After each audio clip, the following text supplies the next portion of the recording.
अगर आप अपना खुद का योगा बिजनेस स्टार्ट करना चाहते हैं तो बिजनेस को सक्सेसफुली चलाने के लिए आपको सभी एस्पेक्ट्स पता होने चाहिए। योग शारीरिक व मानसिक कल्याण के लिए प्राचीन भारतीय अभ्यास है, लेकिन अभ्यास को जब कमाई के सोर्स में बदलने की बात आती है तो बिजनेस के कुछ टाइम टेस्टेड प्रिंसिपल्स को फॉलो करना बहुत ज़्यादा ज़रूरी है।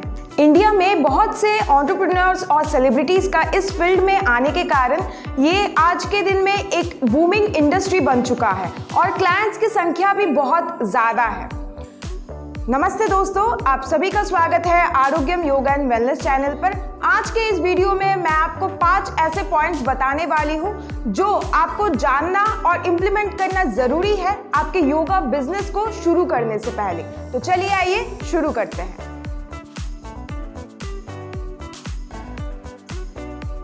पहला पॉइंट है टू गेट योगा सर्टिफिकेशन।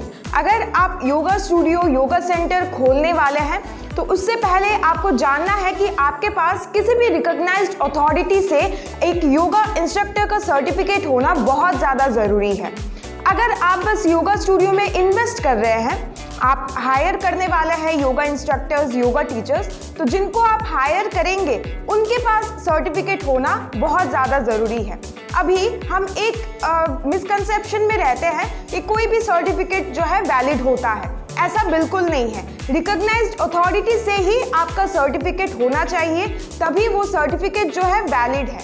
अगर आप बिना सर्टिफिकेट के करेंगे तो ये आगे चलकर आपके लिए बहुत ज़्यादा प्रॉब्लमेटिक होगा। तो ये सबसे इम्पॉर्टेंट और सबसे पहला पॉइंट है जो आपको याद रखना है। सेकेंड पॉइंट है क्रिएट अ बिजनेस प्लान। एक yoga studio, yoga centre successfully run करने के लिए आपके पास एक क्लियर बिजनेस प्लान होना चाहिए।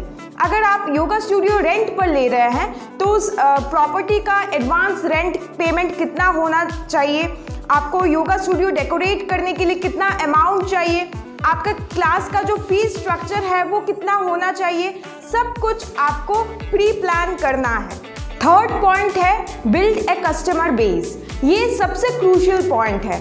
आपको योगा स्टूडियो चलाने के लिए आपका कस्टमर बेस जो है वही सबसे ज़्यादा आपको बनाना है, वही सबसे ज़्यादा इम्पॉर्टेंट है आपके लिए। अगर आप एक नए योगा टीचर है या फिर नए योगा इंस्ट्रक्टर है तो मेरा सजेशन है कि आप पहले ही योगा स्टूडियो ना लें। आप पहले प्राइवेट क्लासेस करवाएं, एनजीओज के साथ मिलकर आप सेमिनार्स करें, फ्री योगा कैंप्स करें। इससे आपके टाउन में, आपके सिटी में आपका जान पहचान होगा, लोग आपके बारे में जानेंगे, आपका जो स्टाइल है उसके बारे में लोगों को पता चलेगा। ठीक है, तो वो आपको बहुत ज़्यादा हेल्प कर देगा। आप जब देख रहे हैं कि आपके पास 5-6 लॉयल क्लाइंट्स हैं, तभी आप योगा स्टूडियो स्टार्ट करें उन्हीं क्लाइंट्स को लेकर। आपके जो क्लाइंट्स है वही आपके बेस है आपके स्टूडियो का। आपका स्टूडियो कितना चलेगा, कितना नहीं चलेगा, उन क्लाइंट्स के ऊपर ही बेस है। आपको ये बात ध्यान रखना है। इसलिए पूरा डेडिकेशन के साथ, पूरा ईमानदारी के साथ आपको उन क्लाइंट्स को अटेंड करना है। ठीक है, क्योंकि वो ही जाके बाहर बोलेंगे आपके बारे में। तो अगर वो अच्छा बोलेंगे अपने रिलेटिव्स को, अपने फ्रेंड्स को, वहाँ से आपका जो है क्लाइंट्स और भी ज़्यादा आएंगे। ठीक है, और आप सभी को तो पता ही है कि माउथ पब्लिसिटी से बढ़कर और कुछ भी नहीं होता।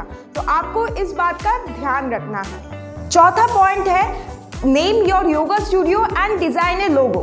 देखिए, एक ब्रांड बनाने के लिए आपके योगा स्टूडियो का नाम होना और एक लोगो होना बहुत ज़्यादा ज़रूरी है। इससे जो है क्लाइंट्स का अटेंशन आपको मिलता है। आप देखेंगे फॉर एग्जाम्पल, मैं एक क्लाइंट हूँ, मैं आपके योगा स्टूडियो के बारे में मेरे को पता चला फेसबुक के माध्यम से। ठीक है, आपने फेसबुक पर ऐड रन किया, उस माध्यम से मेरे को पता चला।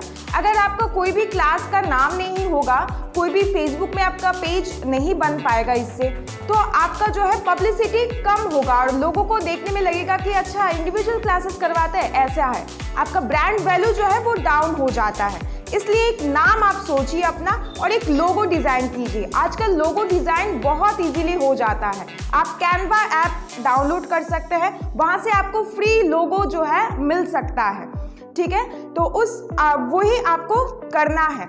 अभी सपोज आपका एक ब्रांड नेम भी है और आपका लोगो भी है, उस हिसाब से अपनी फेसबुक में, इंस्टाग्राम में पेजेस भी बनाए हैं, ठीक है, और एड्स भी रन किया है, तब जब मैं आपके उस एड को देखूंगी मेरे को क्या आएगा, अच्छा क्लास का नाम क्या है, आरोग्यम योगा क्लासेस, हाँ, तब मैं फ़ोन करती हूँ। चलिए ठीक है, तो आपका ब्रांड वैल्यू जो है वो बढ़ जाता है। और बिजनेस नज़रिए से आप देखेंगे तो ये होना बहुत ज़्यादा ज़रूरी है, क्योंकि आपको नहीं पता, हो सकता है आज से 5 साल बाद आप अपने टाउन में, अपने सिटी में सबसे बड़े योगा स्टूडियो वाले हो, है ना। तो आपको पहले से ही जो है प्रिपेयर करना है। 5th और सबसे लास्ट जो पॉइंट है वो है चूज अ परफेक्ट लोकेशन। आपके योगा स्टूडियो का लोकेशन जो है उसके सक्सेस के लिए बहुत ज़्यादा मैटर करता है। देखिए, लोकेशन ऐसा होना चाहिए जो इजीली एक्सेसिबल हो लोगों के लिए और जहां नेचुरल सराउंडिंग्स भी हो। आपका जो योगा स्टूडियो है, जो रूम आप ले रहे हैं, वो रूम ज़्यादा छोटा भी नहीं होना चाहिए और वो रूम जो है वेल वेंटिलेटेड होना चाहिए, ठीक है, एनफ उसमें जैसे एयर पास हो सके वैसा वेंटिलेशन आपको देखना है, ये सबसे मेन चीज़ है। तो ये थे 5 ऐसे पॉइंट जो आपको याद रखने हैं योगा स्टूडियो खोलने से पहले और योगा स्टूडियो खोलने के बाद। अभी आपको लग रहा होगा कि मैंने यहाँ मार्केटिंग स्ट्रैटेजीज क्यों नहीं बताया है, क्योंकि मार्केटिंग स्ट्रैटेजीज के लिए हमने अलग से एक वीडियो बनाकर रखा है ऑलरेडी। डिस्क्रिप्शन में मैंने लिंक कर दिया है, आई बटन में भी लिंक कर दिया है, आप उस वीडियो को ज़रूर देखें अगर आप एक yoga studio, yoga centre owner है तो। आई होप इस वीडियो से आपको कुछ वैल्यू मिला होगा। अगर वैल्यू मिला है तो इस वीडियो को लाइक और शेयर ज़रूर कीजिए और हमारे चैनल को सब्सक्राइब करें। हम अपने चैनल पर ऐसे ही योगा के कैरियर के बारे में बात करते हैं, होलिस्टिक लाइफस्टाइल के बारे में बात करते हैं, लाइफस्टाइल डिजीज़ को आप होलिस्टिक वे में कैसे क्योर कर सकते हैं उस बारे में भी बात करते हैं। तो आज के लिए बस इतना ही रखते हैं। धन्यवाद।